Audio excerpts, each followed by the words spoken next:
Think of your body, soul, and mind as a plant. What happens when you never take care of yourself? Never give time to water yourself. Never give time to give yourself some vitamin D.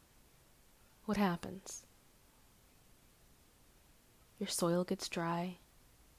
Your leaves start to crumble. And before you know it, you're just dried up. What? Hi guys, welcome back to my channel. I'm Christina. Today's video is about self-care. Lately I've been feeling very negative and down. I feel like the days are blending together and that I'm not doing enough. But there are some things that I've been doing in order to get me out of that negative mental state. And if any of you are going through anything similar to this video should definitely be able to help you. So, without further ado, let's go ahead and hop right in.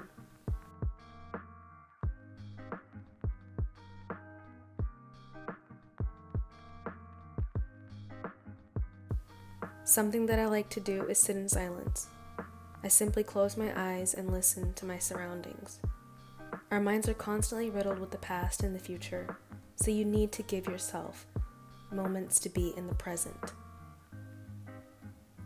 So close your eyes. What do you hear? And your mind should only be noting what you're hearing.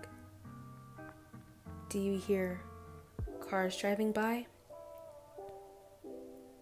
Or maybe you hear leaves rustling in the wind. Whatever it is, you deserve to give yourself a few minutes of peace. Meditation is perfect for easing your mind and putting you in a place of calm. It's simply being in the present moment and being still, which is hard for many people. A lot of people are intimidated by it or don't believe in it. Their thoughts wander and they get frustrated, but this is normal.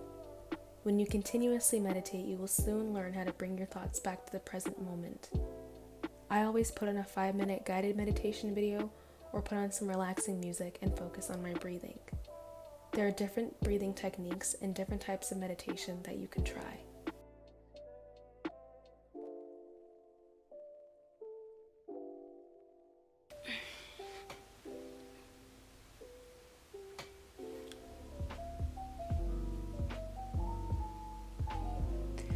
Today is Saturday, October 31st. It's Halloween.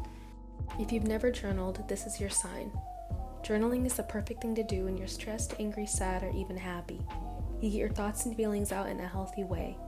A lot of people write their journal entries or type, but I prefer to audio journal. Your mind doesn't lose track of what you want to say because whatever pops in your head, you say with your mouth instantly.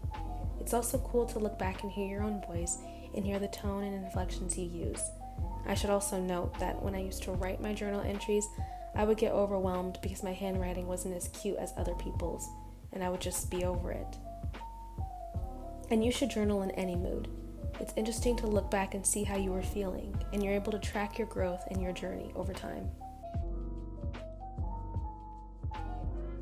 Reading can transport you to another reality and keep you entertained during a time of stress. I forgot how awesome it was to read. To physically turn the pages, to get lost in my imagination. It reminds me of my childhood. Whether it's fiction or self-help, you deserve to give yourself time to be entertained or gain knowledge. What are you working towards? What are your goals? If you say, I want to be successful, that's too vague. No, we need it to be more specific. What does that include? What does that look like to you? When you visualize it, what do you see? I want you to write it down.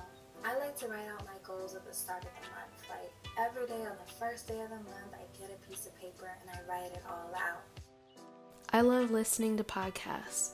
I love hearing people's voices and their stories and the advice they have to give. I mostly listen to self-help podcasts that deal with bettering your mental state as I'm on a journey to better myself. These podcasts are made by everyday people that have battles with depression and by experts like therapists. Just like books, podcasts can be used for educational or entertainment purposes. Don't be afraid to scour for podcasts that suit your needs. Some podcasts I love are Chat with Kat, Adulting Like a Mother Father, Hopped Off the Plane podcast, and Black Girls Heal.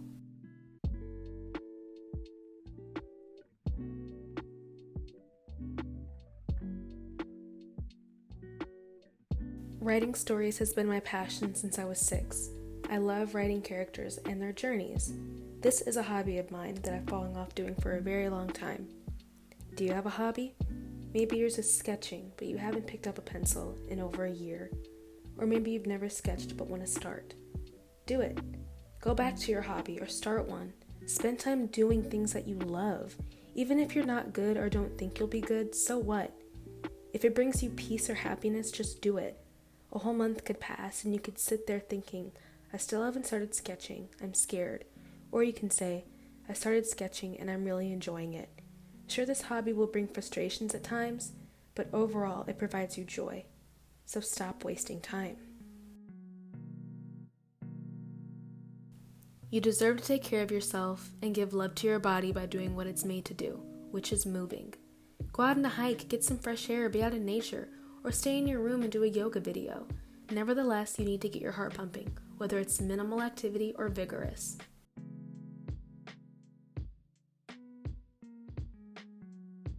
If you've been feeling lonely, a plant is the perfect company. Maybe you can't afford a pet or don't want one. Plants are a great substitution. You can spend time tending to them and talking to them if you feel like getting things off your chest. Although they can't reply, they're still great at getting your thoughts and feelings out, just like journaling. Since we have to take care of plants, they remind us that we also have to take care of ourselves. They don't have to be expensive either. This $5 plant from Walmart does the trick for me.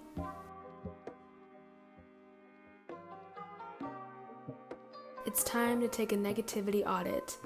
Tally mark the negative things you say and think, whether they're about you, a situation, or someone else.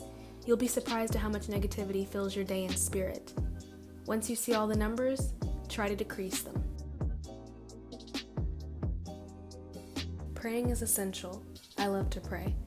It's important to talk to God, to update Him on your situations, and to confide in Him when feeling lost, hurt, angry, and happy. After praying, I always feel better. I know that God has listened to me and is going to take care of me like always. So don't be afraid to come to Him. The only problem is coming to Him when you want something or when something goes wrong. Go to Him during the good times as well. Sit down or get on your knees and just bare your soul to Him. Yell, cry, do whatever you need to. Know that you have the chance at a clean slate and to try again. You don't have to be formal either. Talk to Him like He's your dad or best friend. Finally, give yourself time to do relaxing things that you like. This can be skincare. I love doing face masks and applying serums. You not only need to show love to yourself internally, you also need to externally. So show love to your skin. Take care of it. Invest in products that work for your skin. Don't forget to give yourself some love taps. Why not take a hot shower or bath in order to relax those muscles and rejuvenate? Or maybe you like giving yourself mani-pedis or having tea before bed. Whatever it is, you deserve to pamper yourself. These little things can make a difference to your mood. Alright y'all, we have finally reached the end of the video. I hope that you found this video helpful. I know times are hard, we feel unmotivated, we feel like we're not enough or we're not doing enough. These are all valid, but know that you have the strength to lift yourself back up. You are worthy, you are loved, and you should love yourself if you don't. Alright y'all, goodbye. Have a blessed day.